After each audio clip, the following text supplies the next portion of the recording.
Volta, alunos, com a disciplina de Geografia. E hoje nós vamos fazer uma revisão geral de tudo que foi falado. Começando lá da página 176 do nosso livrão, nós falamos sobre a água na Terra. E dentro dessa fala, nós falamos sobre o estado físico da água, que ele pode ser encontrado em estado sólido, líquido ou gasoso. Vamos relembrar aqui, ó, sólido, na situação do gelo, pedrinha de gelo, líquido, a água que nós tomamos ou que sai da torneira, e o gasoso, tá? Que é o vaporzinho. Então vamos lá. Nós falamos também sobre o ciclo da água, lá na página 178, né? Nós aprendemos o quê? Através da imagem. Que a água é aquecida pelo sol, depois vem os ventos e leva o ar úmido para o continente, depois com a redução da temperatura se formam as nuvens de chuva, depois vem a grande parte da água de chuva que escorre pela superfície e forma os rios, depois boa parte da água é filtrada no solo e depois alimenta os rios, tá? Aí alimenta os rios, os lagos, os oceanos, né, deslocando-se por baixo da terra. E de volta aos oceanos, os rios, lagos, a água é aquecida pelo sol e volta para a atmosfera. Esse é o ciclo da água, tá? Que mostra aqui na ilustração da página 178. Depois nós falamos sobre os rios, né? Na página 179. Falamos que a água que conhecemos do ciclo da água, podemos concluir que esse recurso é utilizado nas atividades humanas e chega à superfície por meio de precipitação. O que é isso? É o nome dado às formas que a água retorna para a superfície terrestre, tá? No caso, o granizo, a neve ou a chuva. E aí nós temos também imagens de granizo, de neve e de chuva, lá na página 179.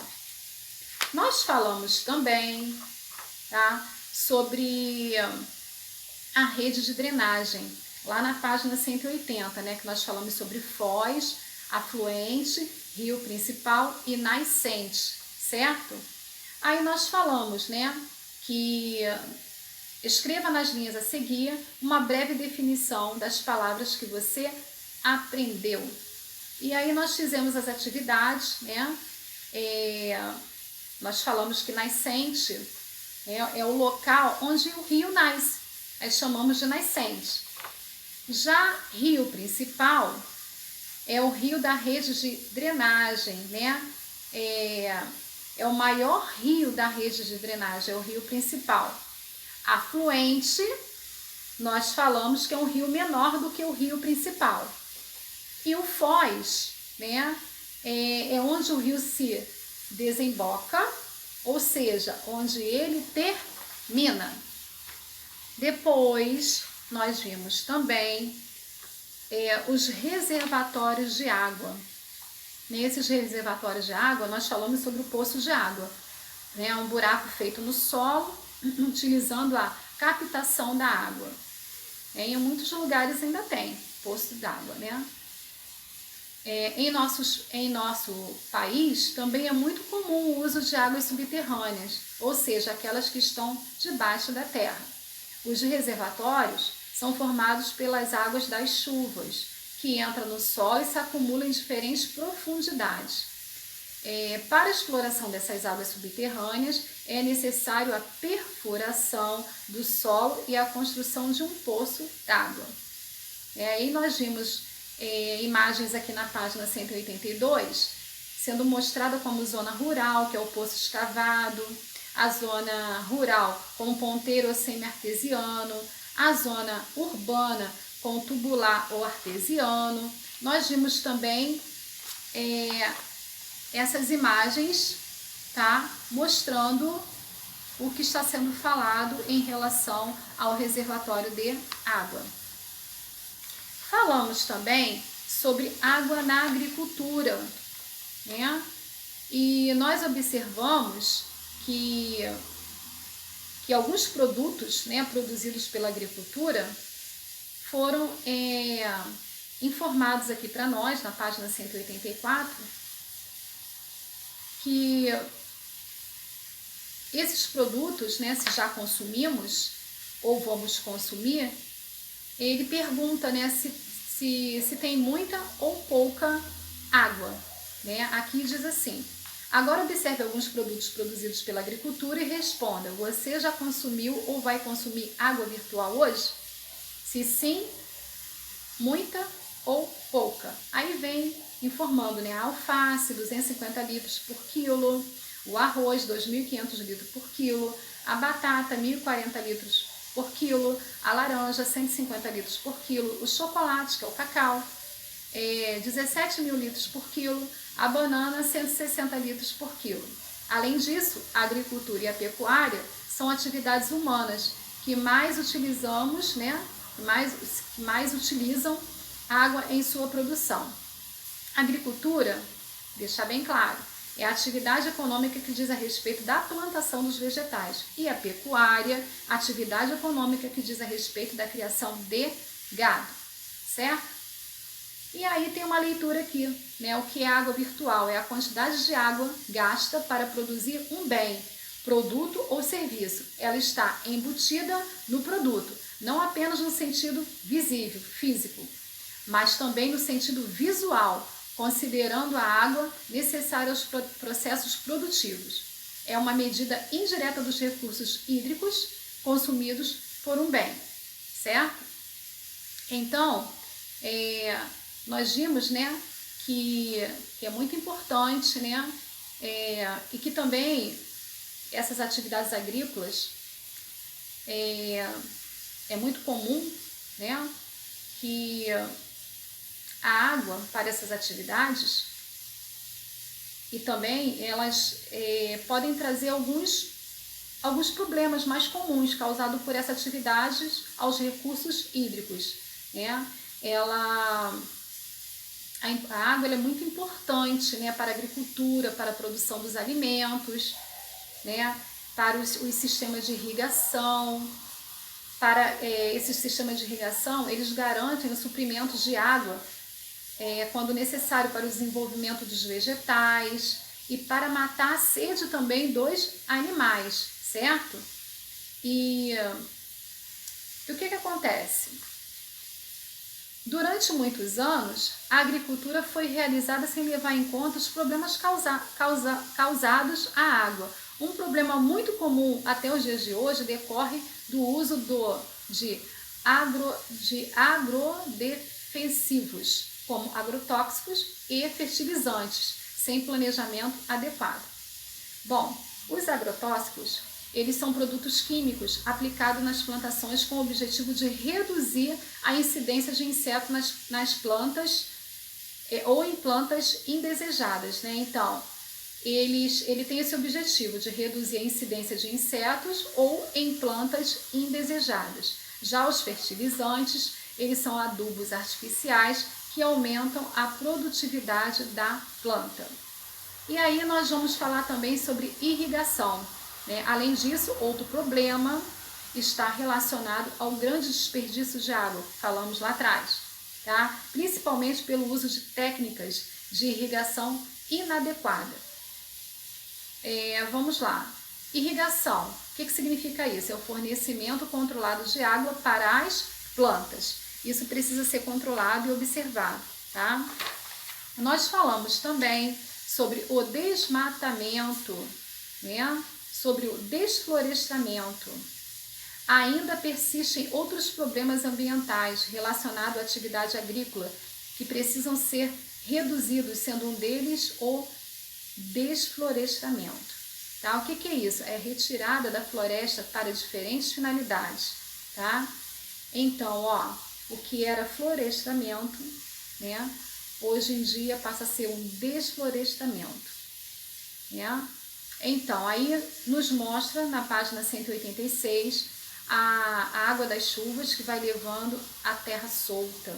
A mata filtra a água de chuva, o rio consegue fluir e as raízes seguram a terra, certo?